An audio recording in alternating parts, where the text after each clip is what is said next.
E aí, pessoal, sejam muito bem-vindos. Nessa aula nós vamos falar sobre o cálculo diferencial de alíquotas na aquisição de reboque semi-reboque da NCM 87169010 e da NCM 87169090. Tenho certeza que para quem já trabalha com transportadora já está acostumado, né, habituado com essa NCM. São essas aqui do capítulo da TIP, ó, são essas duas, tá? E qual que é a situação que nos chama atenção aqui? A situação que nos chama atenção aqui é quando você recebe esse reboque, semi-reboque vindo de outro estado, você vai analisar se você deve calcular o diferencial de alíquotas considerando essa redução aqui, e aí você tem uma diferenciação no cálculo do diferencial de alíquotas pelo cálculo normal, né? Aqui você vai aplicar uma redução de base de cálculo. Pois bem, sabendo que, tendo essa redução de base de cálculo, que faz com que essa alíquota chegue a 12%, e nós temos aulas aqui na nossa plataforma já mostrando como é que faz esse cálculo, você vai chegar a um percentual diminuto de 0,878%. É muito pequeno, né? Comparado ao costumeiro 7,32% que você teria que pagar caso não houvesse esse benefício de redução de base de cálculo que só existe aqui em Minas Gerais. O que você tem que se atentar? Você tem que se atentar a isso aqui, ó, aos requisitos.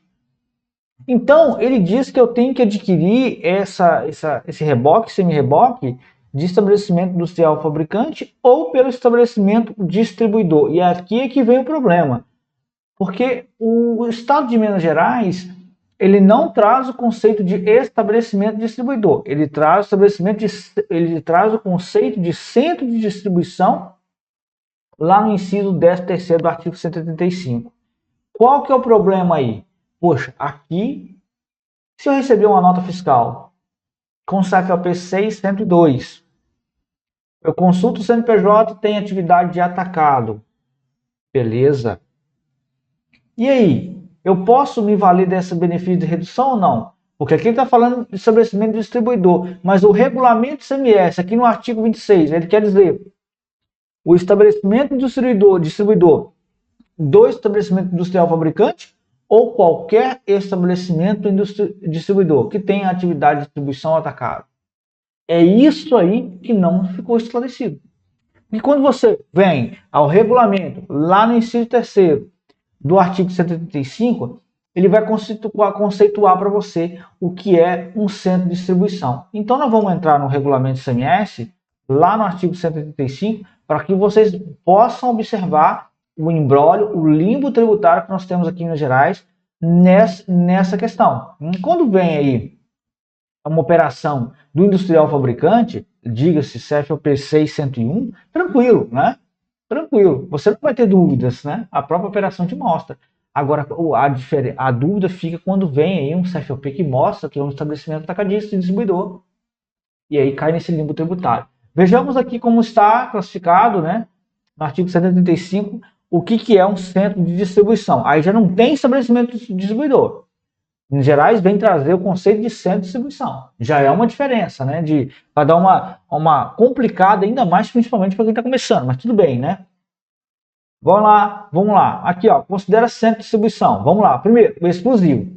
É aquele que só trabalha com mercadorias do seu industrial, estabelecimento industrial. Então, tem o primeiro caso. Pois bem, vamos seguir. Segundo caso, eu tenho um não exclusivo. É o estabelecimento que opere somente como distribuidor das mercadorias recebidas cumulativamente de estabelecimento industrial. Então, ele vai ter que atender o 1 e o 2. O industrial, que tem um regime especial para esse caso, ou estabelecimento de mesma titularidade de estabelecimento de empresa controlada, ainda que situada em outra unidade da federação. Então, tem que atender esses dois requisitos. E aí, o que você vai fazer com essa nota na sua mão agora? O que você vai fazer? Você vai ter que entrar em contato com o fornecedor e perguntar a ele, olha, você é um estabelecimento industrial, distribuidor exclusivo de um estabelecimento industrial fabricante? Preciso saber. Porque se você não tiver certeza, você não vai poder utilizar esse benefício de redução de base de cálculo previsto no artigo 26. Vocês entenderam? Ainda tem aqui a letra C, né, que eu nem falei, são produtos da agricultura familiar que não vão se aplicar ao nosso caso. Né? Isso aqui é cesta de produtos que vêm aí da agricultura familiar, isso pode ser produtos do artesanato, enfim. Então não é o nosso caso. É A e B, e sendo que no caso B, quando é não exclusivo, eu tenho que atender esses dois requisitos aqui. Viu só a dificuldade que nós temos aqui? Aí, o que você vai fazer? Eu recomendo que você entre em contato com o fornecedor e você tem que saber se ele é um estabelecimento distribuidor exclusivo. Sendo isso, você vai ter que fazer esse registro. Eu, preferencialmente, faça por e-mail. Né? Você precisa registrar essa informação. Depois, o que você vai fazer aqui? Sabendo que, se você não tiver certeza que esse estabelecimento ele trabalha exclusivamente com produtos do estabelecimento industrial, ou ele é um não exclusivo, mas ele não atende esses requisitos aqui em tese, você não poderia utilizar o benefício. E aí você teria que calcular a diferença de alíquota pelo valor cheio, isso vai dar um valor bem exorbitante. O que você pode fazer preventivamente é orientar o seu cliente. Falar assim, olha, a gente tem aqui um benefício, mas a gente tem que cumprir esses requisitos. Toda vez que você for comprar reboque, semi-reboque, você tem que pesquisar se o seu fornecedor atende esses requisitos aqui, você vai ter um descontaço do diferencial de alíquotas. Entende? Por mais que a gente pense assim, o diferencial de alíquotas, eu vou pagar, mas eu vou recuperar ele depois no SEAP. Pois é, mas se você vai recuperar ele à proporção das saídas tributadas. Se o seu coeficiente de creditamento for pequenininho, você não aproveita quase nada. Você vai perder. Certo? Então, o primeiro passo é esse, fazer um trabalho anterior com o cliente, sabe? Preventivo com o cliente, já orientar ele. Então, toda vez que for fazer compra, ele tem que saber disso. Quando for comprar de um centro de distribuição, ele já tem que saber que qual centro de distribuição, em qual característica ele teria ali uma condição. Segundo passo, recebeu a nota, não teve esse trabalho preventivo, você ainda pode entrar em contato com o fornecedor. O terceiro passo é o seguinte, já teve casos, tá, que algumas AFs, algumas repartições fazendárias, entenderam que não tinha ali, que tudo bem, ainda que não fosse exclusivo, não atendesse esses dois requisitos aqui, acabou se considerou informalmente que estava certa a operação, que deveria calcular considerando a redução. Só que isso não tem um decreto para você se embasar, não é uma consulta de contribuinte que vai te proteger de uma eventual fiscalização futura. Você entendeu o problema que isso gera? O ambiente de incerteza que você fica? Então, para você não ficar sujeito a uma possível penalidade futura, que eu particularmente não tenho certeza se virá, mas você tem que saber. É fazer um trabalho preventivo com o cliente e ele comprar sempre que o estabelecimento distribuidor vai atender pelo menos esses requisitos aqui, porque se assim for, você vai ficar protegido.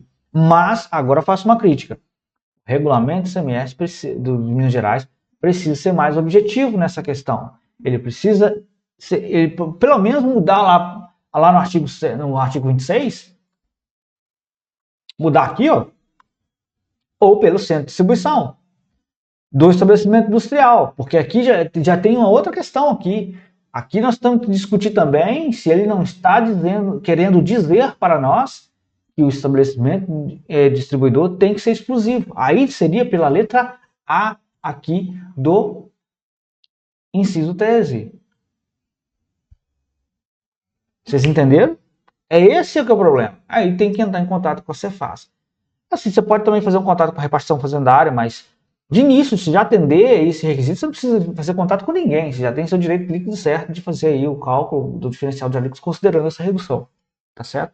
Agora, você vai ter que tomar uma cautela maior quando fugir a essa regra, porque você vai cair num limbo tributário. E até para as repartições fazendárias, em alguns casos, fica complicado eles entenderem isso, dizer sim ou não para você, né? Se você pode fazer sim, se você pode fazer assado. O recomendável é que você faça uma consulta de contribuinte. E aí você tem que ver se tem viabilidade para você fazer essa consulta de contribuinte, você vai ter que pagar uma taxa de expediente que é cara, né? É cara aqui em Minas Gerais. Então, tem que fazer esse contraponto aí e analisar se vale a pena ou não para o seu cliente. Dependendo do volume que você tiver, e aí o risco pode ser grande, compensa você fazer uma consulta de contribuinte. E aí você aguarda o resultado.